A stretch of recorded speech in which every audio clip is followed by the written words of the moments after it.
কেমন আছেন সবাই? ভালো আছেন তো? আমি মৌমিতা। নতুন আরেকটি ভিডিওতে আপনাদের সকলকে অনেক স্বাগত জানাই। নিরামিষ থালিতে এমন সুস্বাদু খাবার থাকলে তৃপ্তি করে খেয়ে ওঠা যায়, তাই না বলুন? তেমনই আজকে নিরামিষ থালিতে কি ছিল চলুন দেখে নিই। আজকে ছিল গরম গরম ভাত, তার সাথে ছিল পোস্ত দিয়ে ভেন্ডি আলু ভাজা। আর সাথে ছিল সোনামুগ ডাল, গাজর, কাজু কিশমিশ, মটরশুঁটি দিয়ে। আর তার সাথে ছিল আলু মটর পনির। এই আলু মটর পনিরটা আমি কিভাবে বানালাম আজকে সেটাই আপনাদের সাথে শেয়ার করব। তো চলুন কিভাবে আমি আলু মটর পনিরটা রান্না করলাম দেখে নিই। এটি না খেতে খুব সুস্বাদু হয়। তো কি লাগছে দেখে নিই।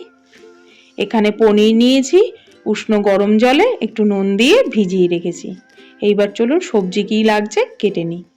এখানে আলু কেটে নিয়েছি, ছোট আলু 2 টুকরো করে কেটে নিয়েছি, আর নিয়েছি মটরশুঁটি।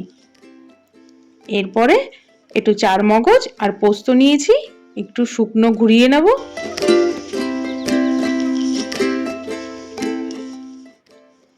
এটাকে শুকনো ঘুরিয়ে নেব।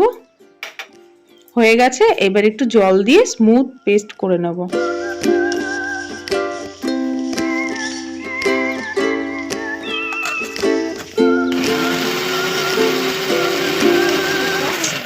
এখানে দেখুন আদা, কাঁচা লঙ্কা, শুকনো লঙ্কা নিয়েছি। শুকনো লঙ্কার বীজটা অবশ্যই ফেলে নেবেন, শুকনো লঙ্কা চাইলে নাও দিতে পারেন।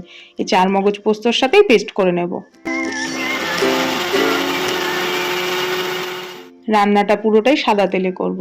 কড়াই গরম হয়ে গেছে, সাদা তেল দিয়ে দিয়েছি। পনিরটাকে হালকা করে ভেজে নেব। ওই তেলেই আলুগুলোকে ভেজে নেব। রান্নাটা করতে খুব একটা সময় লাগে না, খুব একটা ঝামেলার নয়, খেতেও অপূর্ব হয়। আপনারা একবার রান্নাটা এইভাবে করে দেখবেন, আশা করি ভালো লাগবে। লাল করে ভেজে নিয়েছি আলুগুলো। এবার একটু দিয়ে দেবো স্বাদ অনুসার লবণ, আর দিয়ে দেবো একটু হলুদ গুঁড়ো,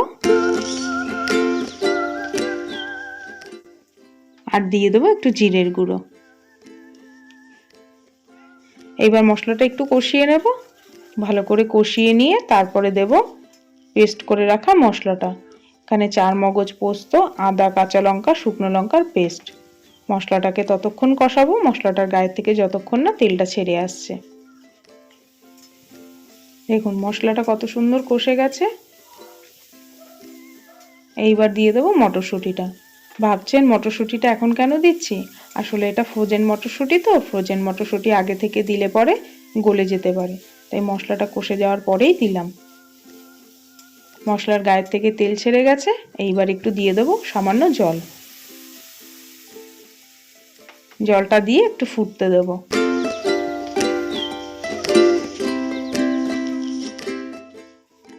দেখুন ফুটে গেছে। এইবার ভেজে রাখা পনিরটা দিয়ে অল্প আছে রান্নাটা হতে দেব। হয়ে গেলে নামিয়ে নেব। দেখুন খুব সহজে, খুব তাড়াতাড়ি, খুব চটজলদি হয়ে গেল না মটর আলু পনিরের তরকারিটা। খেতেও খুব সুস্বাদু হয়। আপনারা একবার এইভাবে ট্রাই করবেন, আশা করি নিরামিষ থালিতে ভালো লাগবে খেতে। ভিডিওটা যদি ভালো লেগে থাকে অবশ্যই একটা লাইক, কমেন্ট, শেয়ার করে দেবেন। চ্যানেলে নতুন হলে চ্যানেলটা সাবস্ক্রাইব করে দেবেন। পরবর্তী নতুন আরেকটি ভিডিওতে দেখা হবে। সবাই ভালো থাকবেন, সুস্থ থাকবেন। ধন্যবাদ।